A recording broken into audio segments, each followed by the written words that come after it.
St. Patty's Day. I'm Tim McMiller. Everybody's Irish today, right? Beautiful day, but some changes headed our way tomorrow, which has the chance of some severe weather. We'll talk all about that with your forecast straight ahead.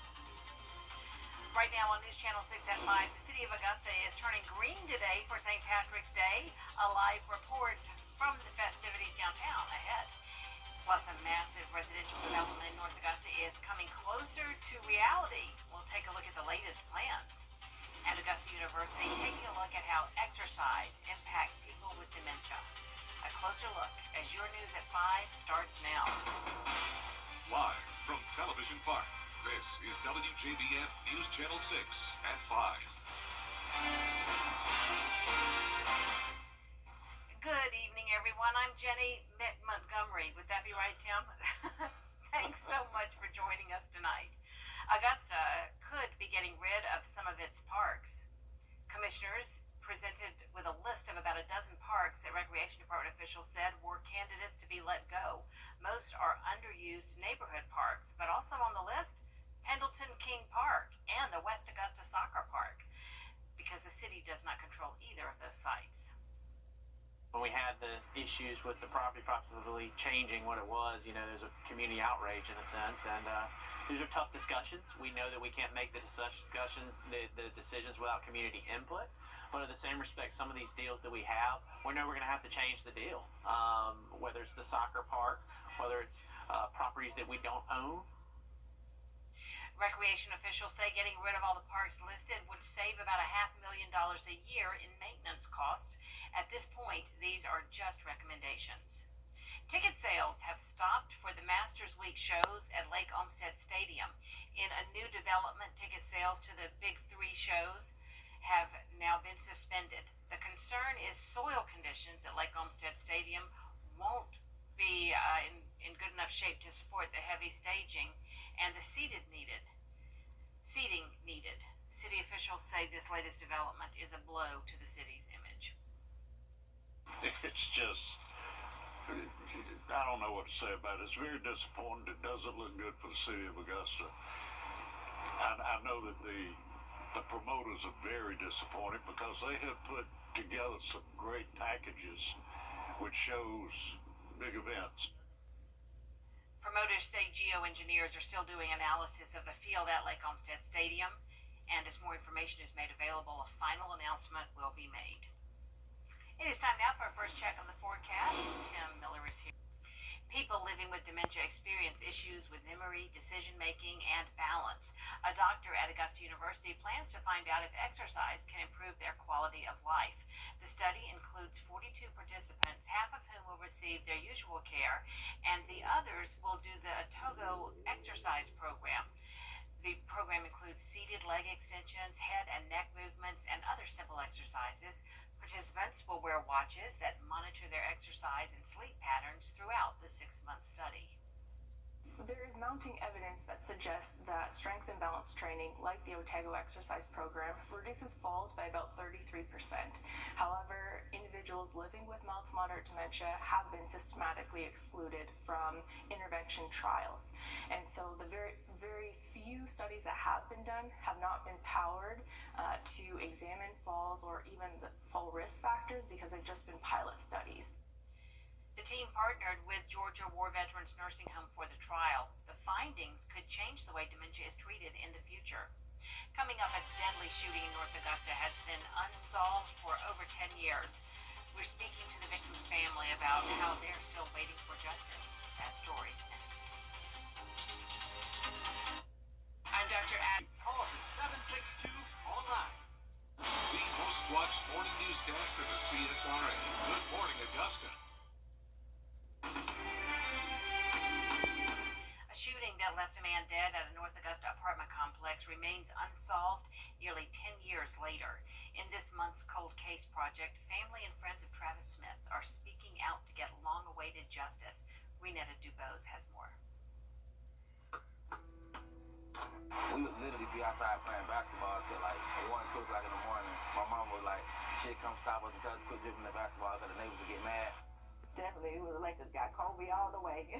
Travis Smith loves basketball, but his pickup game buddies and loved ones have not seen him dribble and shoot in nearly a decade. His sister Taisha Simmons tells Cold Case Project she has spent that time working to bring Smith's killers to justice. Right away, I was like, I already found out who did this. Smith was quiet, and his mom says he loved singing, an activity that placed him in his church's youth choir. The Midland Valley student later became a girl dad, one of his mom's and sister's proudest moments for him. He even told friends he wanted to spend more time with his daughter, and according to his best buds, he held the friend title well too, often sharing wisdom.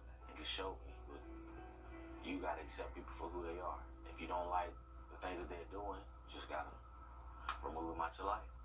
The night leading up to Smith's murder, best friend Desmond Wilson says while they were at the former Wrdw Manor apartments off Bradleyville Road in North Augusta, he noticed something odd about his friend's demeanor.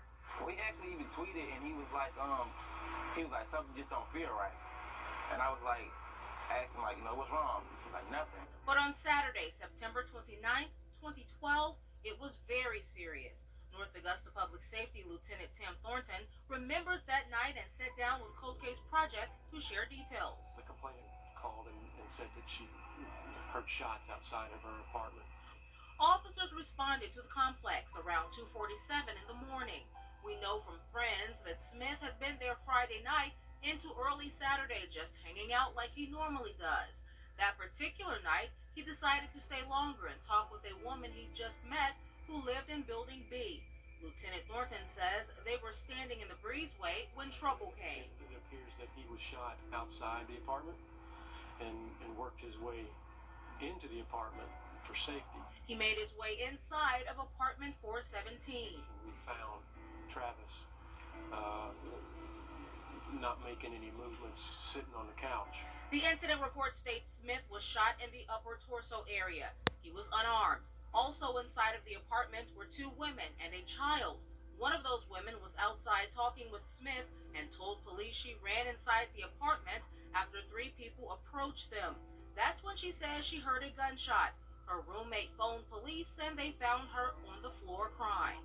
Like they were bringing the body out, and they were like, they covered me so I wouldn't be able to see when when they were bringing him out. That's when I realized, that it was real. What we're still trying to figure out is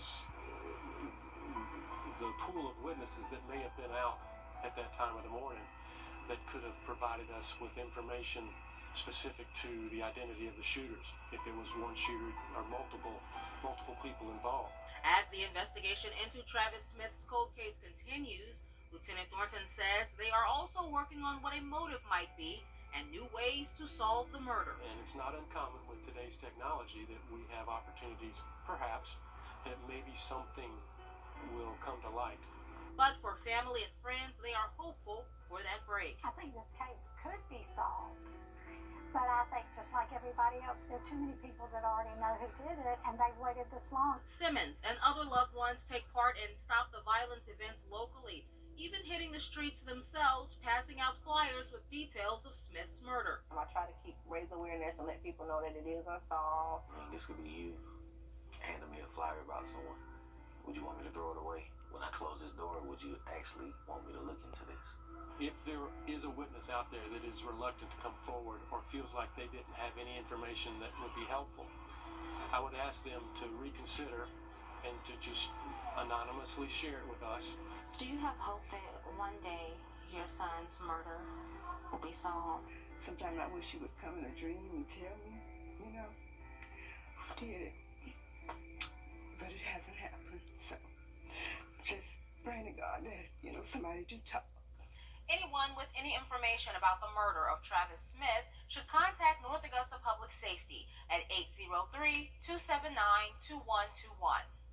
Next time on the Cold Case Project, we take you to McDuffie County, where 17-year-old Daquan Hines went missing and was later found dead on May 14, 2018 in Thompson. What family and law enforcement need to get justice and close the case.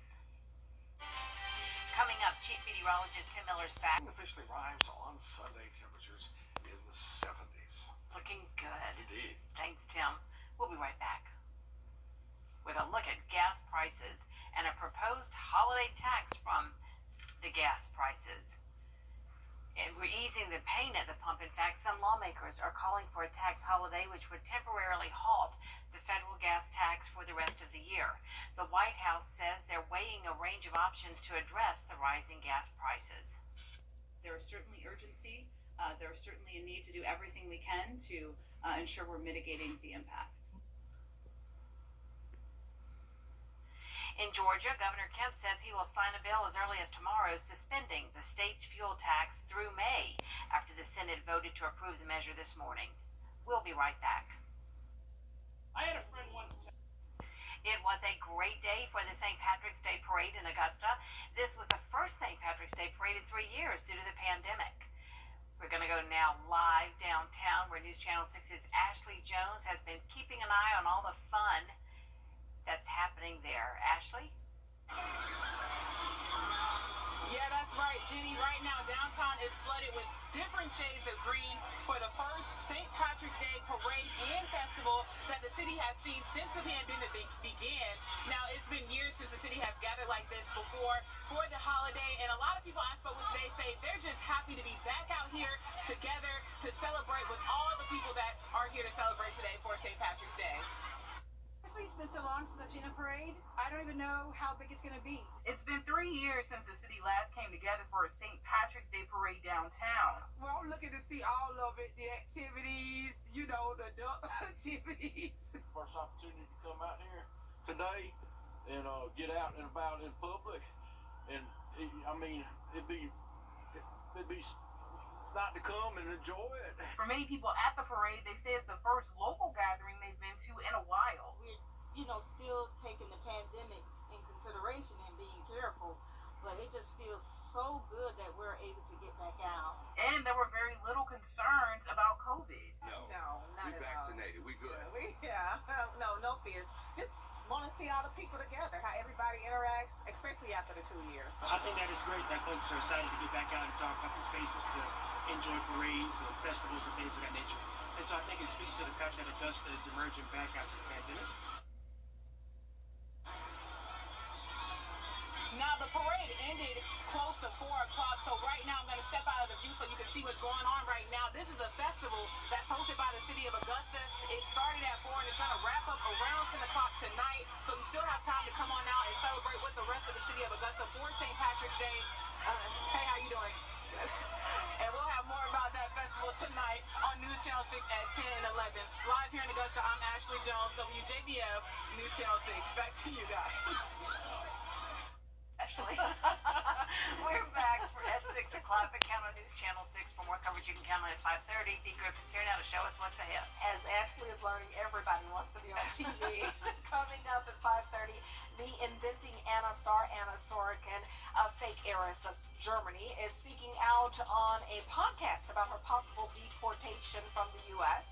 Also, I have the latest on the Ukrainian refugee crisis. So far, more than 3.1 million people have left their homes in Ukraine, 2/3 of them entering the neighboring country of Poland. Some who can't get out of Ukraine forced to find temporary shelter wherever they can.